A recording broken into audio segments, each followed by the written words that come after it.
Hello guys, welcome back to the channel and welcome back to Elite Wrestling. तो guys आज इस video के अंदर हम करने वाले हैं कल होने वाले AEW के डायनामाइट शो का प्रीव्यू। जो डायनामाइट शो मेरे हिसाब से काफी बड़ा डायनामाइट शो होने वाला है, क्योंकि गाइज इस डायनामाइट शो पर हमें काफी सारी चीजें देखने को मिल सकती है और AEW ने भी इस डायनामाइट शो के लिए पहले से ही काफी सारी चीजें एडवर्टाइज कर दी है, जिन सभी चीजों के बारे में आज इस वीडियो के अंदर हम बात करने वाले हैं। और गाइज हम जानने वाले हैं कि इस वीक के डायनामाइट शो के लिए AEW ने कौन कौन चीजें पहले से एडवर्टाइज कर दी है और हमें इस वीक के डायनामाइट शो पर कौन कौन चीजें देखने को मिल सकती है। तो गाइज ये सब बातें जानने के लिए ये वीडियो एकदम आखिर तक देखना और ऐसे ही AEW कंपनी से रिलेटेड हर एक न्यूज, रूमर और अपडेट और AEW कंपनी के हर एक शो का रिव्यू पाने के लिए हमारे चैनल को सब्सक्राइब करना मत भूलना। पर गाइज अब ज्यादा देर न लगाते हुए चलिए वीडियो शुरू करते हैं और करते हैं कल होने वाले AEW के डायनामाइट शो का प्रीव्यू और जानते हैं कल होने वाले डायनामाइट शो के लिए AEW ने कौन कौन चीजें पहले से एडवर्टाइज कर दी है। तो गाइज सबसे पहली चीज जो कि AEW ने कल के डायनामाइट शो के लिए ऑफिशियल एडवर्टाइज की है वो है इनर सर्कल की मीटिंग। जो क्या है अगर आपको नहीं पता तो गाइज मैं आपको बताना चाहूंगा कि आजकल इनर सर्कल के अंदर काफी सारे डिफरेंसेस चल रहे हैं और इनर सर्कल के हर एक मेंबर अपने आप के बारे में सोच रहा है। जैसे कि सैमी गुएरा खुद से अपने TNT चैंपियनशिप के मैचेस लड़ रहे हैं, जो कि अगर AEW कंपनी के शोज के ऊपर आ ही नहीं रहे। क्रिस जेरिको सैंटाना और ओटिस के साथ मिलकर रसल करने का ट्राई कर रहे हैं, लेकिन सैंटाना और ओटिस को लग रहा है कि क्रिस जेरिको सैंटाना और ओटिस को सक्सेसफुल नहीं होने दे रहे। और ये सारे डिफरेंसेस और प्रॉब्लम्स क्लियर करने के लिए क्रिस जेरिको ने लास्ट वीक के डायनामाइट शो पर कहा था कि क्रिस जेरिको इस वीक इनर सर्कल की एक मीटिंग बुलाने वाले हैं और इस वीक इनर सर्कल के हर एक मेंबर के साथ फेस टू फेस बातें कर क्रिस जेरिको इनर सर्कल के हर एक मेंबर का प्रॉब्लम सॉल्व करने वाले हैं। जो बात यहाँ पर क्रिस जेरिको ने कही थी और क्रिस जेरिको चाहते हैं कि सैंटाना और ओटिस मीटिंग के लिए कंपलसरी आए, क्योंकि सैंटाना और ओटिस को ऐसा लग रहा है कि इनर सर्कल के अंदर होने की वजह से सैंटाना और ओटिस आज तक AEW company world tag team champions नहीं बन पाए। तो अब देखना पड़ेगा इस वीक के डायनामाइट शो पर इनर सर्कल की इस मीटिंग के अंदर क्या होता है और क्या हमें इस मीटिंग के बाद इनर सर्कल साथ आते हुए दिखाई देती है या फिर सरप्राइजिंगली इस मीटिंग के बाद इनर सर्कल टूटती है। लेकिन गाइज आप मुझे कमेंट कर बताइए कि आपको क्या लगता है कि इस वीक के डायनामाइट शो पर इनर सर्कल की इस मीटिंग के अंदर क्या होगा। पर गाइज जो अगली चीज जो कि AEW ने इस वीक के डायनामाइट शो के लिए ऑफिशियल एडवर्टाइज की है वो है MJF का इस वीक के डायनामाइट शो पर एक सेगमेंट, जहां पर इस वीक के डायनामाइट शो पर आकर MJF फैंस को एड्रेस करने वाले हैं। और यहाँ पर हमें ये तो नहीं बताया गया कि MJF इस वीक के डायनामाइट शो पर आकर क्या बात करने वाले हैं, लेकिन गाइज हम समझ सकते हैं कि लास्ट वीक MJF ने AEW कंपनी के शोज के ऊपर CM पंक को हराया है, इसीलिए MJF इस वीक डायनामाइट शो पर आकर उन्होंने CM पंक को हराया है ये दिखाते हुए अपनी बड़ाई करते हुए दिखाई दे सकते हैं। तो अब देखना पड़ेगा कि इस वीक के डायनामाइट शो पर आकर MJF क्या कहते हैं और क्या MJF की सेगमेंट के अंदर आकर CM पंक MJF को इंटरप्ट करते हैं या नहीं। पर आप भी मुझे कमेंट कर बताइए कि आपको क्या लगता है इस वीक के डायनामाइट शो पर आकर MJF क्या कहेंगे। पर गाइस जो अगला मैच जो कि AEW ने इस वीक के डायनामाइट शो के लिए ऑफिशियल एडवर्टाइज किया है वो है AEW कंपनी मेंस डिवीजन से एक नॉर्मल 1-on-1 मैच, जहां पर हमें face of the revolution ladder match के लिए हार्डी फैमिली ऑफिस के आइजिया कैसिडी एक मिस्टर अपोनेंट को फेस करते हुए दिखाई देने वाले हैं। और अगर यहाँ पर हम बात करें इस मैच की बैक स्टोरी की तो गाइस बेसिकली इस मैच के लिए कोई बैक स्टोरी नहीं है, पर AEW कंपनी अगला पेपर रेवोल्यूशन पेपर है और गाइज उस पेपर के अंदर AEW काफी बड़ा लैडर मैच करती है, जिस मैच का नाम होता है face of the revolution ladder match. और इस मैच के अंदर में 6 पार्टिसिपेंट रसल करते हुए दिखाई देते हैं और जो कोई सुपरस्टार मैच जीता है उसे आगे चलकर AEW कंपनी के TNT चैंपियनशिप के लिए या फिर वर्ल्ड हेवीवेट चैंपियनशिप के लिए मौका मिलता है। और इसी मैच के लिए हमें क्वालिफायर मैच इस वीक के डायनामाइट शो पर देखने को मिलने वाला है, जहां पर हमें हार्डी फैमिली ऑफिस के आइजिया कैसिडी एक 1-on-1 मैच के अंदर एक मिस्टर अपोनेंट को फेस करते हुए दिखाई देने वाले हैं।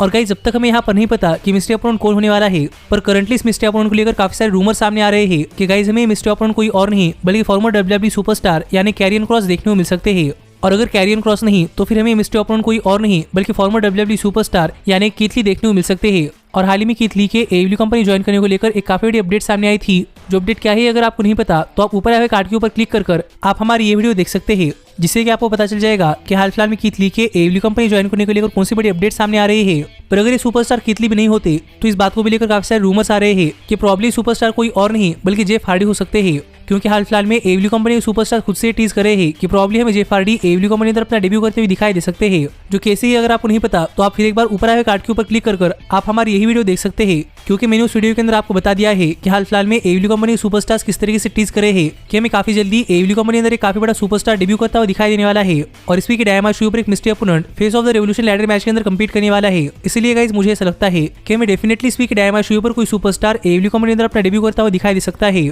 और जहां तक बात है मेरी तो मुझे यहाँ पर ऐसा लग रहा है कि गाइस सुपरस्टार कोई और नहीं बल्कि जेफ हार्डी होने वाले हैं, पर इसके बारे में मैं भी अब तक कंफर्म नहीं हूँ, क्योंकि गाइस यहाँ पर टोनी खान ने कहा था कि इस मैच के लिए फिर एक बार फॉरबिडन डोर खुलने वाला है और मैं किसी और कंपनी का सुपरस्टार AEW कंपनी अंदर आकर इस face of the revolution ladder match के क्वालिफायर मैच के अंदर कम्पीट करता हुआ दिखाई देने वाला है। इसीलिए मुझे यहाँ पर ऐसा लग रहा है कि probably superstar Ring of Honor company का कोई सुपरस्टार या फिर New Japan Pro Wrestling company का भी कोई सुपरस्टार हो सकता है या फिर इंपैक्ट रेसलिंग का भी कोई सुपरस्टार हो सकता है, क्योंकि टोनी खान यहाँ पर कह रहे हैं कि इस मैच के लिए फॉरबिडन डोर खुलने वाला है। तो इसका मतलब कि हमें इस मैच के अंदर कोई ऐसा सुपरस्टार कम्पीट करता हुआ दिखाई देने वाला है जो किसी और कंपनी के लिए काम करता है। और currently Jeff Hardy, Karrion Kross और कीथ ली ये तीनों ही किसी और कंपनी के लिए काम नहीं कर रहे, क्योंकि तीनों ही फ्री एजेंट्स है, इसलिए इन तीनों के इस मैच के अंदर कम्पीट करने के चांसेस काफी कम है। पर अगर इस मैच के अंदर किसी और कंपनी और सुपरस्टार कम्पीट करने वाला है तो गाइज मुझे ऐसा लग रहा है कि अगर वो कंपनी इंपैक्ट रेसलिंग होती है तो हमें पॉसिबली इंपैक्ट रेसलिंग से इस मैच के अंदर जे वाइट कम्पीट करते हुए दिखाई दे सकते हैं, या फिर अगर ये कंपनी रिंग ऑफ ऑनर होती है तो गाइज हमें पॉसिबली रिंग ऑफ ऑनर से इसी इस मैच के अंदर कम्पीट करते हुए दिखाई दे सकते हैं। और अगर ये company new Japan Pro wrestling होती है तो गाइज मुझे ऐसा लगता है कि हमें probably new Japan Pro wrestling से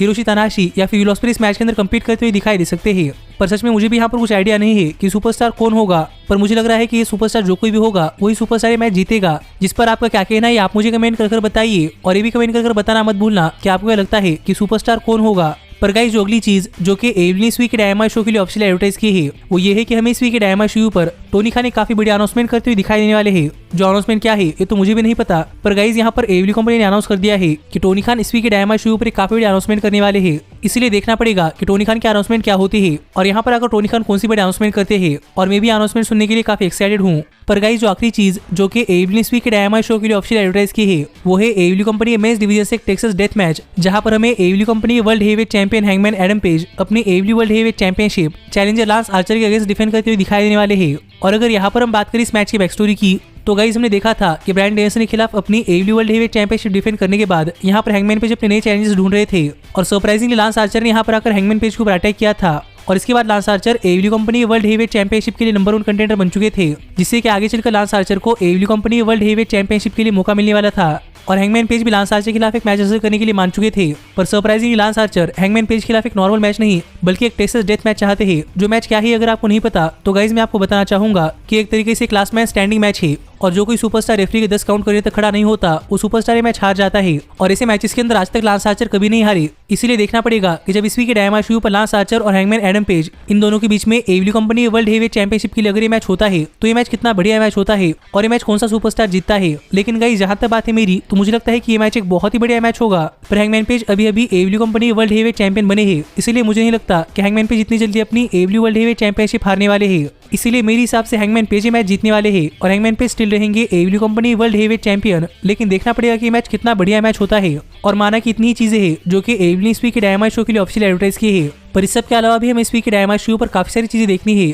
कि ब्रायन डेनियल्सन के प्रपोजल के ऊपर जॉन मॉक्सली क्या कहते हैं, एवली कंपनी के वर्ल्ड टैग टीम चैंपियंस यानी कि जुरासिक एक्सप्रेस के लिए आगे क्या होता है, TBS women champion Jade Cargill आगे क्या करती है, और मैं डॉक्टर विट बेकर के लिए अगली राइवलरी कौन सी देखने को मिलती है। ये सभी बातें तो आपको इस वीक का डायनामाइट शो देखने के बाद ही पता चलने वाली है। जिस शो का रिव्यू वीडियो अगर आप मिस नहीं करना चाहते तो हमारे चैनल को सब्सक्राइब कर नोटिफिकेशन बेल ऑल पर सेट करना मत भूलना। पर गाइज अब मैं मिलता हूं आपसे अगली वीडियो के अंदर, पर तब तक stay healthy, stay happy and keep watching elite wrestling. Hey, did you like that video? Click the screen for more. And where do you think you're going? Check out our official merchandise page and to support the entire cast. And thanks so much for being the elite. The elite, the elite.